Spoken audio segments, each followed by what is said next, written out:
జగన్ లో అరెస్టు భయం పీక్స్ కు చేరింది. జగన్ రెంటపాళ్ల పర్యటనలో ఆయన కారు కింద పడి వైసీపీ కార్యకర్త మరణించిన సంఘటనపై జగన్ ఏటుగా కేసు నమోదైంది. ఆ కేసును కొట్టేయాలంటూ ఆయన కోర్టును ఆశ్రయించారు. జగన్ క్వాట్ పిటిషన్ పై కోర్టు ఇంకా ఏ నిర్ణయం తీసుకోలేదు.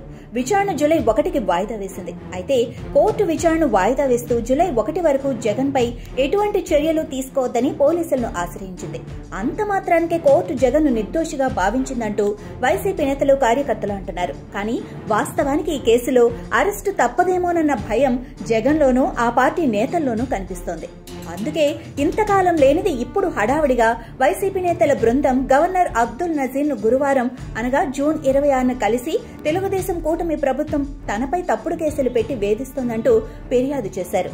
మాజీ మంత్రి, పార్టీ సీనియర్ నాయకుడు, మండలిలో వైసీపీ పక్ష నేత బొత్స సత్యనారాయణ నేతృత్వంలో వైసీపీ నేతలు గవర్నర్ అబ్దుల్ నజీర్ ను కలిశారు. మాజీ సీఎం జగన్ పర్యటనలో భద్రత కల్పించడం లేదని, ఆయనపై కూడా తప్పుడు కేసులు నమోదులు చేస్తోందని ఫిర్యాదు చేశారు.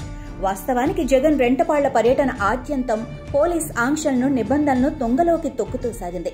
100 మందితో మాత్రమే రెంటపాళ్లకు వెళ్లాలని పోలీసులు జగన్ కు అనుమతిస్తే దాన్ని ఖాతరు చేయకుండా వేలాది మందితో వెళ్లారు.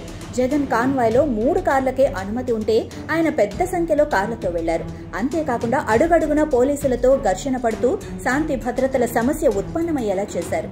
జగన్ వాటిని ప్రోత్సహిస్తున్న చందంగా అభివాదాలు చేశారే తప్ప వారించలేదు. పైపెచ్చు తరువాత తాపీగా నా కారు కింద పడి మా కార్యకర్త మరణిస్తే నాకు బాధ కలగదా అంటూ సంగమయ్య కుటుంబానికి పార్టీ తరపున 10 లక్షలు ఇచ్చాం కదా అని చెబుతున్నారు. తన కారు కింద పడే సింగమయ్య మరణించాడని తద్వారా అంగీకరించేశారు. అయినా సరే తనపై తప్పుడు కేసు నమోదు చేశారంటూ దబాయిస్తున్నారు. ఈ కేసులో తనని అరెస్ట్ చేస్తారన్న భయంతో జగన్ హైకోర్టులో క్వాష్ పిటిషన్ కూడా వేశారు.